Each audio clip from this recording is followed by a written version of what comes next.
గత 12 ఏళ్లలో అవినీతి ఆరోపణలు లేకుండా నిరంతరంగా దేశ సేవలో మోదీ పనిచేశారని కేంద్ర వినియోగదారుల వ్యవహారాలు, ఆహారం మరియు ప్రజా పంపిణీ శాఖ మంత్రి ప్రహ్లాద్ జోషి అన్నారు. మోడీ పరిపాలనలో దేశ ప్రజలు ఆనందంతో ఉన్నారని చెప్పారు. విజయవాడ నగరంలో మంగళవారం విస్తృత పర్యటన నిమిత్తం విచ్చేసిన కేంద్ర మంత్రికి విజయవాడ అంతర్జాతీయ విమానాశ్రయంలో బీజేపీ నేతలు ఘన స్వాగతం పలికారు. ఈ సందర్భంగా కేంద్ర మంత్రి మీడియాతో మాట్లాడుతూ అంత్యోదయ సిద్ధాంతంతో ప్రభుత్వ ఫలాలు చివరి వ్యక్తికి చేరేలా పాలన ప్రధాని మోడీ పాలన సాగుతోందన్నారు. దేశంలో మౌలిక సదుపాయాల అభివృద్ధికి పెద్దపీట వేస్తూ మోదీ కీలక పాత్ర పోషిస్తున్నారన్నారు. ఆంధ్రప్రదేశ్ అభివృద్ధికి కేంద్ర ప్రభుత్వం సహకరిస్తోందని, quantum centre, Google AI cloud data సెంటర్లు, సెమీ కండక్టర్ రంగ పెట్టుబడులు వంటి అనేక ప్రాజెక్టులు రాష్ట్రానికి వస్తున్నాయని చెప్పారు. ప్రధాని నరేంద్ర మోదీ నాయకత్వంలో కేంద్ర ప్రభుత్వం, ముఖ్యమంత్రి నారా చంద్రబాబు నాయుడు, ఉప ముఖ్యమంత్రి పవన్ కళ్యాణ్ నాయకత్వంలోని కూటమి ప్రభుత్వం చేపడుతున్న అభివృద్ధి కార్యక్రమాలను ప్రజలకు వివరించేందుకు విజయవాడలో పలు కార్యక్రమాల్లో పాల్గొనున్నట్లు వెల్లడించారు. होने वाला है और भाजपा का जितना भी चाय के ऊपर चर्चा चाय पर चर्चा होने वाला है। कल भाजपा का जितना भी कैडर आपका साथ है, आप यहाँ आने का मुख्य उद्देश्य क्या है? आज प्रधानमंत्री नरेंद्र मोदी जी ने प्रधानमंत्री बनते हुए पूरा 12 साल हुआ है। Continuously serving elected prime minister Shri Narendra Modi ji है। ये रिकॉर्ड है, सिर्फ इतना ही नहीं है, अपने आप में एक रिकॉर्ड है। उसके अलावा भी प्रधानमंत्री जी ने देश में एक बहुत बड़ा बदलाव लाया है।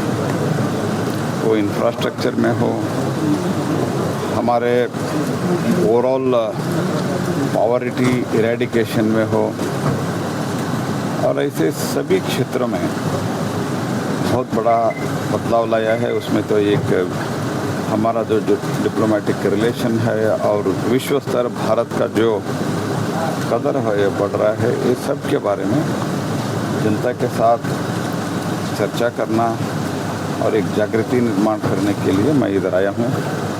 हमारा पूरा विजयवाड़ा का इधर हमारा पदाधिकारी, हमारा एनडीए का पदाधिकारी सब इधर आते ही बहुत बड़ा स्वागत किया है। कल डिटेल में बात करें।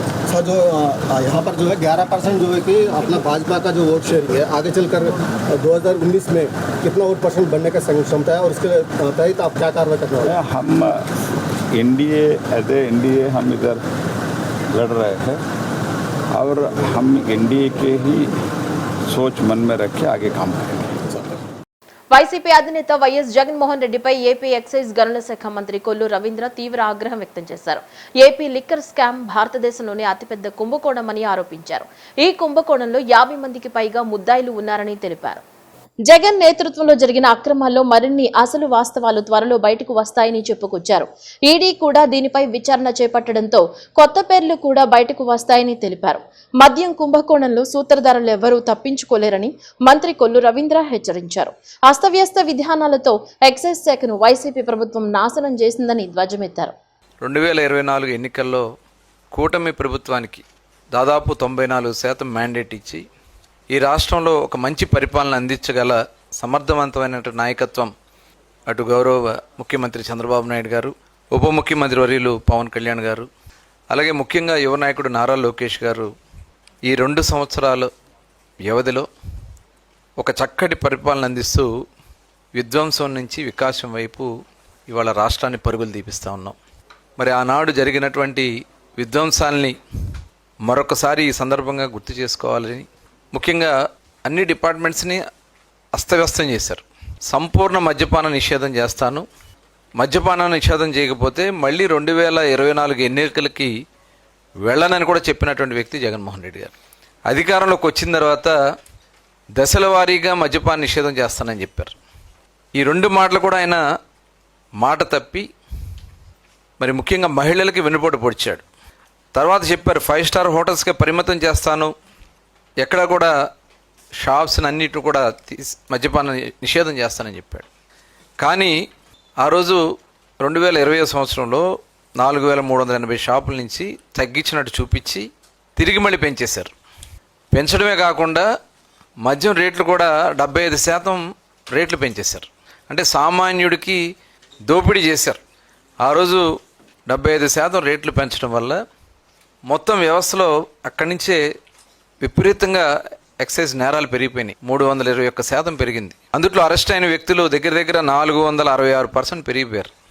ఆ రోజు రాష్ట్రం మొత్తం కూడా సగటున 2,12% నేరాలు పెరిగిపోయినాయి రాష్ట్ర వ్యాప్తంగా. అంటే నాన్ డ్యూటీ పెయిడ్ లిక్కర్ కానీ, ఐడి లిక్కర్ కానీ, విపరీతంగా బెల్ట్ షాప్స్ కానీ, అందుట్లో ఇవన్నీ కూడా తీసుకొచ్చి ఏదైతే స్పూరియస్ లిక్కర్ కానీ, కొంత నాటు సారా విపరీతంగా పెరిగిపోయింది రాష్ట్రంలో.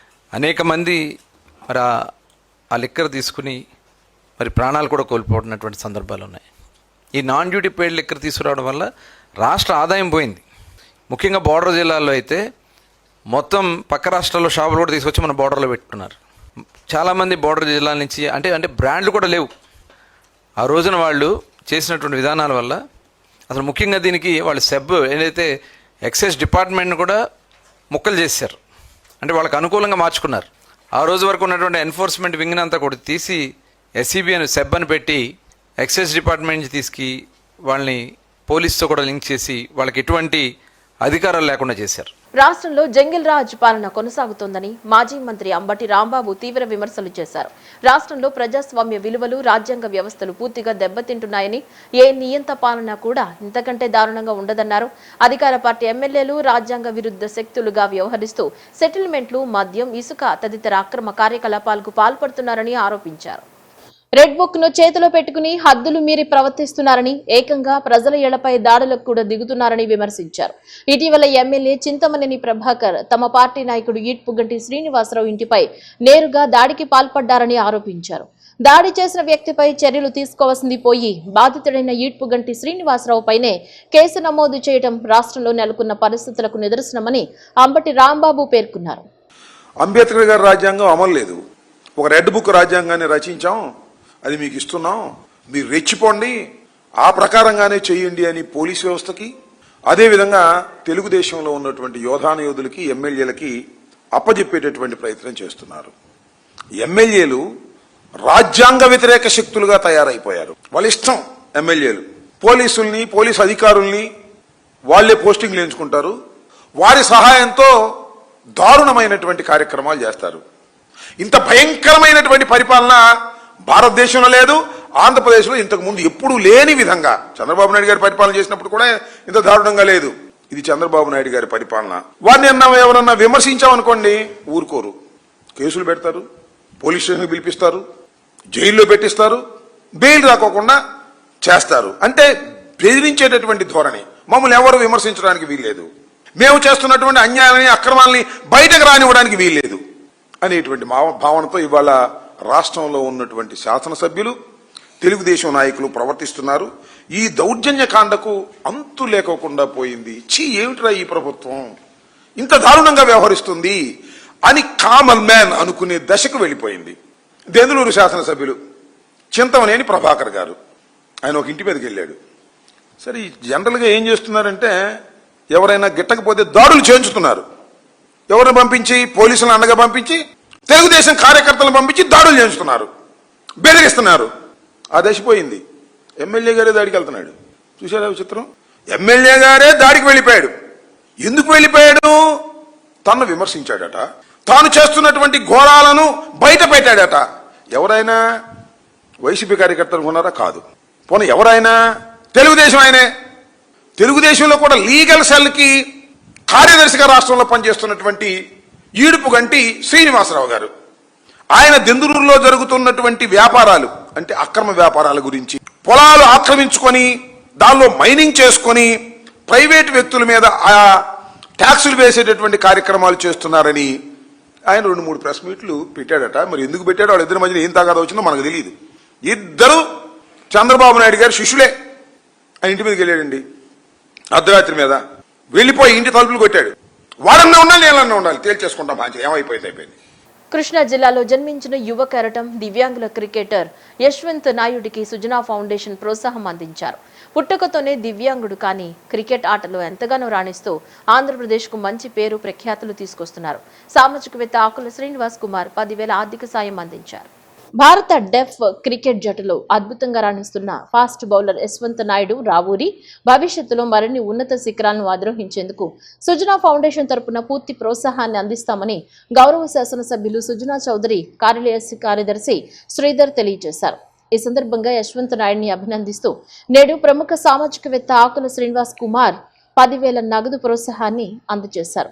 ఎన్టీఆర్ జిల్లా ఇబ్రహీంపట్నం మండలం కొండపల్లికి చెందిన యశ్వంత్ నాయుడు విజయవాడలోని శాసనసభ్యులు వైఎస్ చౌదరి కార్యాలయాన్ని సందర్శించారు. ఈ సందర్భంగా తన క్రీడా విజయాలను, ఎదుర్కొంటున్న ఆర్థిక ఇబ్బందులను కార్యాలయ కార్యదర్శి శ్రీధర్కి వివరించారు.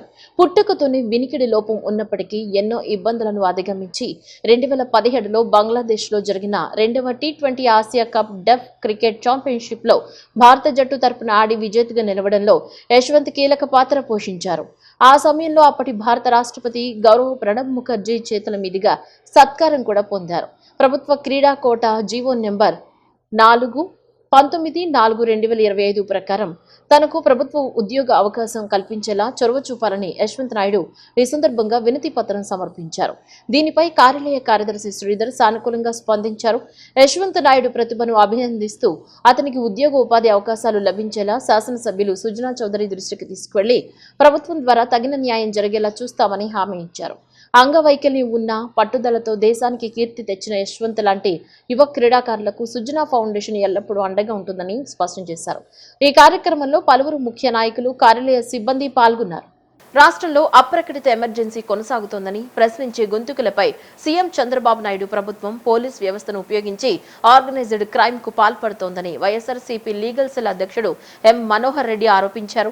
ప్రభుత్వ వైఫల్యాలను సోషల్ మీడియాలో ప్రశ్నిస్తున్న వారిపై నిఘా, బెదిరింపులు, అక్రమ కేసులు సోషల్ మీడియా కంపెనీలపై ఒత్తిళ్ల ద్వారా లక్ష్యంగా చేసుకుంటున్నారని విమర్శించారు. వైసీపీ అధికారిక ఫేస్బుక్ పేజీని బ్లాక్ చేయించడం చట్ట విరుద్ధమని, ఇది భావ ప్రకటన స్వేచ్ఛపై దాడి అని మండిపడ్డారు. పోలీసుల చర్యలు సుప్రీంకోర్టు మార్గదర్శకాలకు విరుద్ధమని, సోషల్ మీడియా కార్యకర్తలపై దమనకాండ కొనసాగుతోందన్నారు. పార్టీ ఫేస్బుక్ పేజీ పునరుద్ధరణ కోసం మెటాకు లేఖ రాశామని, అవసరమైతే న్యాయ పోరాటం చేస్తామని స్పష్టం చేశారు. వైఎస్ఆర్సీపీ కార్యకర్తలు కానీ, సామాజిక కార్యకర్తలు కానీ ఎవరైనా పలాని దగ్గర అన్యాయం జరిగింది ఈ ప్రభుత్వంలో, లేకపోతే అవినీతి జరిగింది, లేకపోతే ధరలు పెరిగాయి, లేకపోతే ఇసుక దోపిడీ కొనసాగుతోంది, అత్యాచారాలు పెచ్చరిల్లిపోతున్నాయి, లా అండ్ ఆర్డర్ ఫెయిల్యూర్ అయింది అని ఇలాంటి కంటెంట్ను పోస్ట్ చేస్తారు. పోస్ట్ చేసిన వెంటనే ఈ ప్రభుత్వానికి సంబంధించిన వాళ్ళు టీడీపీ కార్యకర్తల రంగంలోకి దిగుతారు. రెండో స్టెప్ అది. టీడీపీ కార్యకర్తల రంగంలోకి దిగిన వెంటనే భౌతికంగా బెదిరించడాలు కూడా చేశారు. తర్వాత వాళ్ళు పోయి పోలీస్ స్టేషన్లకి పోయి ఫలాని కంటెంట్ మతాల మధ్య ప్రేరేపించే విధంగా ఉంది, లేకపోతే కుల మతాల మధ్య ఘర్షణలు జరిగే అవకాశం ఉంది, తర్వాత ఇది ప్రభుత్వాన్ని అస్థిరపరిచే కుట్రలు జరుగుతున్నాయి అని ఏదో 4 మాటలు రాసి ఒక కంప్లైంట్ ఇస్తే ఆ కంప్లైంట్ పైన అసలు అది ఆ సెక్షన్లు వర్తిస్తాయా లేదా, అసలు ప్రజాస్వామ్యంలో ఎక్కడైనా ఈ కంటెంట్లో ఎక్కడైనా అశ్లీలత ఇవన్నీ ఉన్నాయా లేదా అనేది కూడా కనీసం విచారించకుండా పోలీసులు క్రైమ్ రిజిస్టర్ చేస్తారు. అంతటితో అయిపోలే, అది 3వ దశ. 4వ దశలోకి వెళ్తారు. కన్సర్న్డ్ పోలీస్ ఆఫీసర్స్ను ఎవరైతే కేసు రిజిస్టర్ చేసి ఉంటారో వాళ్ళ చేతనే ఎక్కడో శాన్ ఫ్రాన్సిస్కోలో ఉన్న ట్విట్టర్ హెడ్ ఆఫీస్కి, ఫేస్బుక్ అకౌంట్లకి, మెటా వాళ్ళకి కంప్లైంట్లు పంపిస్తారు. ఎఫ్ఐఆర్ను జత చేసి ఇవన్నీ ప్రభుత్వాన్ని అస్థిరపరిచేదానికి ఈ పోస్టులన్నీ పెట్టారు, ఈ అకౌంట్లను బ్లాక్ చేయండి, ఈ అకౌంట్లను డిలీట్ చేయండి అని చెప్పి పోలీసులే నేరుగా వాళ్లకు కంటెంట్ రిమూవ్ చేయమని, లేకపోతే వాటిని బ్లాక్ చేయమని పంపిస్తారు. ఇవి దాంట్లో ప్రభుత్వాన్ని ప్రశ్నించిన వీడియోలే ఇవి. ఎందుకంటే ఇవన్నీ YSR Congress party official handles. ఎక్కడ అశ్లీలత, అసభ్యత, లేకపోతే రెచ్చగొట్టే ధోరణి ఇవన్నీ లేకుండా వాస్తవ పరిస్థితులు ఈ రాష్ట్రంలో ఏం జరుగుతున్నాయో వాటిని మాత్రమే ప్రతిబింబించే విధంగా ఫేస్బుక్ పేజీల్లో, తర్వాత ట్విట్టర్లో, వీటిల్లో అప్లోడ్ చేయడం జరుగుతూ ఉంది. మాదిగ దండోర ఆవిర్భవించి 32 పూర్తవుతున్న సందర్భంగా జూలై 7న ప్రకాశం జిల్లా ఈదుముడిలో మాదిగల పుణ్యక్షేత్రం శంకుస్థాపన కార్యక్రమం నిర్వహించనున్నట్లు ఎంఆర్పీఎస్ ఆంధ్రప్రదేశ్ రాష్ట్ర అధ్యక్షుడు పానుగంటి శాలం రాజు వెల్లడించారు. గత 31 ఏళ్లుగా కేవలం వర్గీకరణే ధ్యేయంగా పోరాడడం వల్ల మాదిగలు రాజకీయంగా ఆశించిన స్థాయికి చేరుకోలేకపోయారని ఆవేదన వ్యక్తం చేశారు. ఎంఆర్పీఎస్ ఆధ్వర్యంలో గాంధీనగర్లో కార్యవర్గ సమావేశం జరిగింది. ఈ సమావేశంలో ఎంఆర్పీఎస్ ఆంధ్రప్రదేశ్ రాష్ట్ర అధ్యక్షుడు పానుగంటి శాలం రాజు, ఏటుకురి విజయ్ కుమార్ మాదిగ, ఎంఆర్పీఎస్ ఎన్టీఆర్ జిల్లా అధికార ప్రతినిధి మాతంగి సంజయ్, లంక బుజ్జి మాదిగ, రాష్ట్ర మాదిగ మహిళా సమైక్య అధ్యక్షురాలు నల్లూరి చంద్రలీల మాదిగ కార్యకర్తలు, నాయకులు పాల్గొన్నారు. ఈ సందర్భంగా రాష్ట్ర అధ్యక్షుడు పానుగంటి శాలం రాజు మాట్లాడుతూ ఎంఆర్పీఎస్ వ్యవస్థాపక అధ్యక్షుడు ఉరుసుపాటి బ్రహ్మయ్య మాదిగ నాయకత్వంలో ఇటీవల హైదరాబాద్ లో జరిగిన సమావేశంలో తనను ఏపీ అధ్యక్షుడిగా ఎన్నుకున్నట్లు చెప్పారు. ఓట్ల కోసం రాజకీయ పార్టీలకు బానిసలుగా మారే పరిస్థితి పోవాలని, ఇకపై రాజ్యాధికారమే లక్ష్యంగా ఉద్యమాన్ని ముందుకు తీసుకువెళతామని స్పష్టం చేశారు. ఈదుముడిలో 2 ఎకరాల స్థలంలో మాదిగ అమరవీరుల స్మృతివనం విగ్రహాల ఏర్పాటుకు సన్నాహాలు చేస్తున్నట్లు వివరించారు. జూలై 7న జరిగే ఈ చారిత్రాత్మక కార్యక్రమానికి అంబేద్కర్ వాదులు, మాదిగలు పెద్ద ఎత్తున తరలి రావాలని ఆయన పిలుపునిచ్చారు. పోయిన నెల 29వ తారీఖున హైదరాబాద్ బషీర్బాగ్లో 2 రాష్ట్రాల కమిటీలు ఏర్పాటు చేయడం జరిగింది. ఎంఆర్పీఎస్ వ్యవస్థాపక అధ్యక్షులు ఉరుసుపాటి బ్రహ్మయ్య మాదిగ గారి నాయకత్వంలో ఆంధ్రప్రదేశ్ శాఖకు సంబంధించి నన్ను అంటే శాలం రాజును ఆంధ్రప్రదేశ్ రాష్ట్ర అధ్యక్షునిగా ఎన్నుకోవడం జరిగింది. ఏదైతే మా మీద నమ్మకం పెట్టుకొని ఆంధ్రప్రదేశ్ శాఖకు అధ్యక్షునిగా పెట్టాడో మా నాయకుడైనటువంటి ఉరుసుపాటి బ్రహ్మయ్య మాదిగ గారి నమ్మకాన్ని వమ్ము చేయకుండా మాకు శక్తికి మించిన అయినా కూడా మా జాతి అభివృద్ధి కోసం పనిచేస్తామని ఈ సందర్భంగా తెలియజేస్తూ మాదిగ దండోరా ఆవిర్భవించి రేపు జూలై 7కు 32 సంవత్సరాలలో అడుగుపెడుతున్న క్రమంలో ఈదుముడిలో మేము తీసుకుపోయే కార్యక్రమం మాదిగల పుణ్యక్షేత్ర శంకుస్థాపన కార్యక్రమాన్ని మేము ఈదుముడిలో జూలై 7వ తారీఖున తీసుకుపోతున్నాం. ఆ కార్యక్రమానికి సంబంధించి ఈ 31 సంవత్సరంల ఉద్యమ నేపథ్యంలో వర్గీకరణ అంశాన్ని దృష్టిలో పెట్టుకొని అమరులైన మా మాదిగ అమరవీరులకి నివాళులు అర్పించే క్రమాన్ని మేము ఈదుముడిలో ఏర్పాటు చేసుకుంటున్నాం. అక్కడ ఒక 2 ఎకరాల పొలంలో ఒక శృతిమోనంలాగా మాదిగ అమరవీరుల విగ్రహాలను కూడా మేము అక్కడ ప్రదర్శించుకోవడానికి సన్నాహాలు సిద్ధం చేసుకుంటున్నాం. అదే క్రమంలో 32 సంవత్సరాలు వర్గీకరణ అంశంలో పోరాడిన మాదిగ యువకులు 32 సంవత్సరాల్లో మాదిగలు ఏ విధంగా వర్గీకరణ సాధించుకున్నారో, వర్గీకరణ సాధించుకోవడంలోనే ఏం నష్టపోయారో కూడా మేము 32వ సంవత్సరంలో దాని గురించి మేము చర్చలు జరుపుకోవడానికి అవకాశాల వేదికగా ఈదుముడి గ్రామాన్ని మేము ఎన్నుకుంటున్నాం. జాతీయ రాష్ట్ర కమిటీలను నియమించడం జరిగింది. అందులో భాగంగా ఈరోజు విజయవాడకి మా నూతన రాష్ట్ర అధ్యక్షులు వారు గౌరవనీయులు పానుగంటి శాలం రాజు మాదిగ గారు ఈరోజు ఈ ప్రెస్ మీట్కి ముఖ్య ఉద్దేశాలన్నింటిని కూడా చెప్తారు. కాబట్టి అన్న ఈరోజు మించి అంటే గత 29వ తారీఖు నుంచే పోయిన నెల 29వ తారీఖు నుంచే అన్న రాష్ట్ర అధ్యక్షుడిగా ఉన్నాడు. మన ఇది ఇప్పటికీ 8 జిల్లాలు పర్యటించాడు. ఇది 9వ జిల్లా. ఇక్కడ నుంచి విజయనగరం, శ్రీకాకుళం వరకు కూడా అన్న పర్యటన ఉంటుంది. కాబట్టి అన్న పర్యటనని విజయవంతం చేయాలని చెప్పని మనస్ఫూర్తిగా కోరుతా ఉన్నాం. యావత్ ప్రపంచం మాదిగా అనే వాళ్ళ వైపు చూడడానికి సిద్ధమవడానికి ఆడ మగ తేడా లేకుండా మేమంతా కూడా ఉద్యమ స్ఫూర్తితో రోడ్డు మీదకి వచ్చాం. ఖచ్చితంగా రేపు జూలై 7వ తారీఖున జరిగే భయంకరమైన అంటే మాదిగలు అంటే ఇలా ఉంటుందా అంటే వీళ్ళకు కూడా అంటే ఇప్పటి వరకు ప్రపంచంలో ఎవరు ఒక జాతికి ఒక కులానికి ఆలయాలు కట్టుకోలేదు.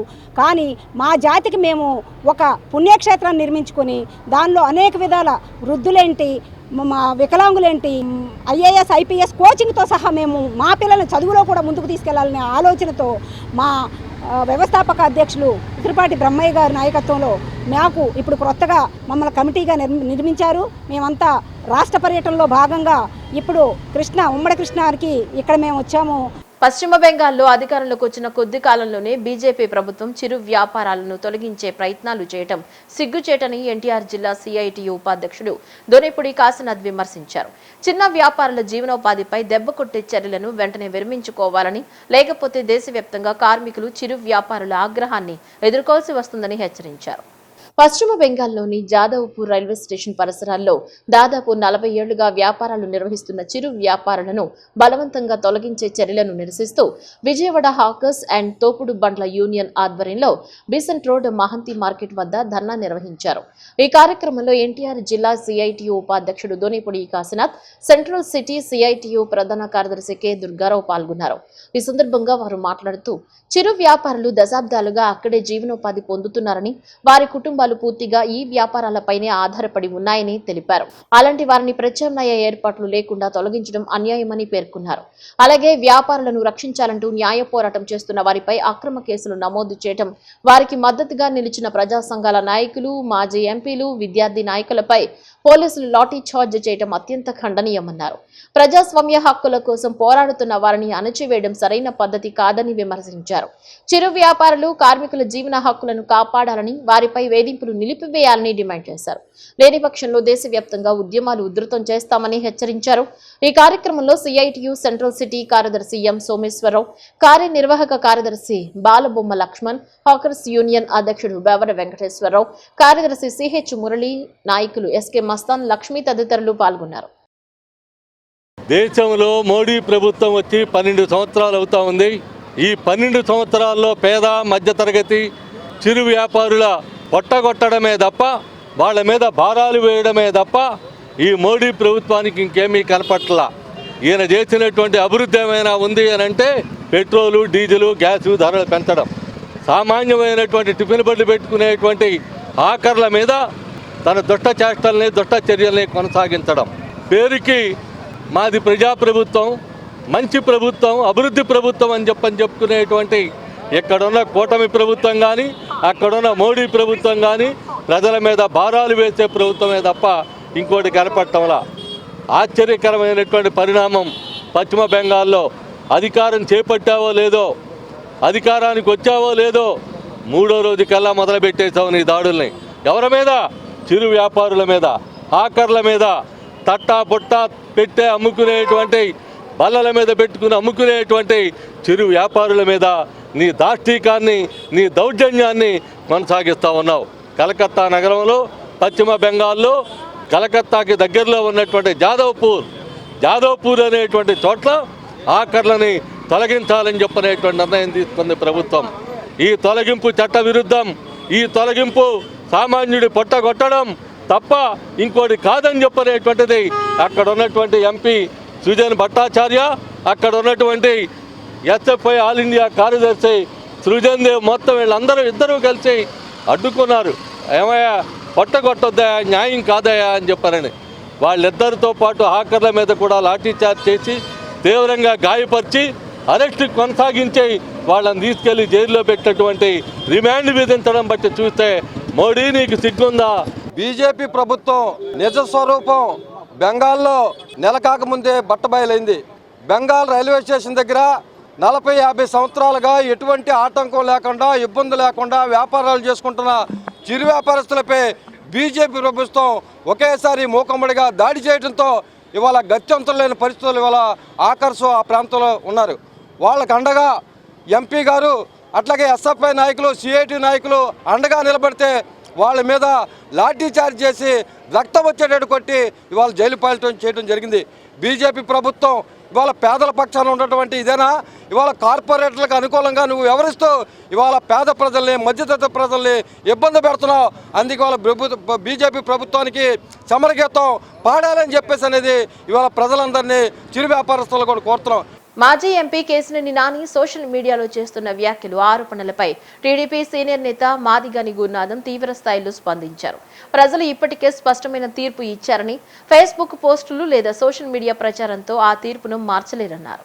120 కోట్ల బ్యాంకు రుణాల వ్యవహారంపై నాని ప్రజలకు సమాధానం చెప్పాలని డిమాండ్ చేశారు.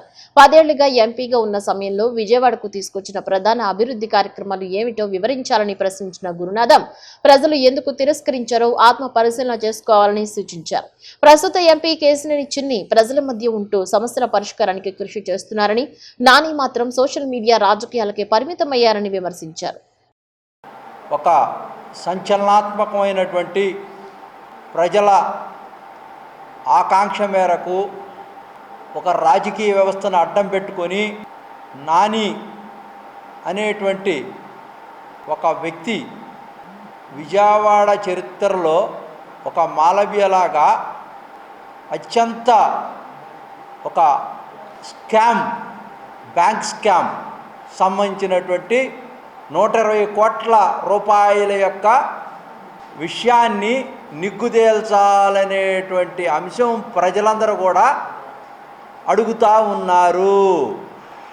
ఈ కుంభకోణం ఏంటి, మరి దాన్ని ఎన్పిఏలో వెళ్ళలేదా, అసలు మీరు ఎందుకు చేశారు, ఏ పర్పస్తో మీరు 120 కోట్లు బ్యాంకు ఓవర్సీస్ బ్యాంక్ నుంచి తీసుకున్నారు అనే అంశాన్ని ప్రజలు ఇప్పుడు చర్చించుకుంటా ఉన్నారు. నేను ఒకటే చెప్పదలుచుకున్నాను, నాని గారు మీరు ఇప్పటికి ప్రజలకి సమాధానం చెప్పాల్సినటువంటి సమయం ఆసన్నమైంది. అసలు మీరు తీసుకున్నారా, తీసుకోలేదా? తీసుకుంటే మీరు ఏ విధంగా ఆ నిధులు విధుల్ని ఏం చేశారు, ఏమైంది అని ప్రశ్నిస్తూ ఉన్నారు. రెండోది, ఇక్కడ ప్రధానమైన అంశం ఏంటంటే శివనాథ్ చిన్ని గారు అనేక అంశాల మీద క్లారిటీగా చెప్పడం జరిగింది. కానీ ఇక్కడ అబద్ధాల నాని చెప్పేవన్నీ కహాని. ఇది వైఎస్ఆర్సీపీ గూడు పుటాని. ఈ యొక్క వెనక గొడ్డలి పార్టీ ఏ విధంగా నాని గారి ద్వారా ఈ యొక్క అరాచకాలు, బ్యాంకుకి సంబంధించినటువంటి ఎన్పిఏలోకి పేదవాడు ఒకళ్ళు ఉండారంటే, లేకపోతే ఆటో వాళ్ళు, లేకపోతే ఇంకా సన్నకారు చిన్నకారు రైతులు లోన్లు తీసుకుంటే వాళ్ళని నానా యాగి చేసి ఇబ్బందులు పెట్టేటువంటి బ్యాంకు వాళ్ళు ఇప్పటికి 11 సంవత్సరాలైనా ఎందుకు మీ జోలికి రాలేదు, ఎందుకు రికవరీ చేయలేదు? ఇది పెద్ద ప్రశ్న. మీరు చెప్పాల్సినటువంటి బాధ్యత ఇప్పుడు ఆసన్నమైంది. బులెటిన్లో షార్ట్ బ్రేక్.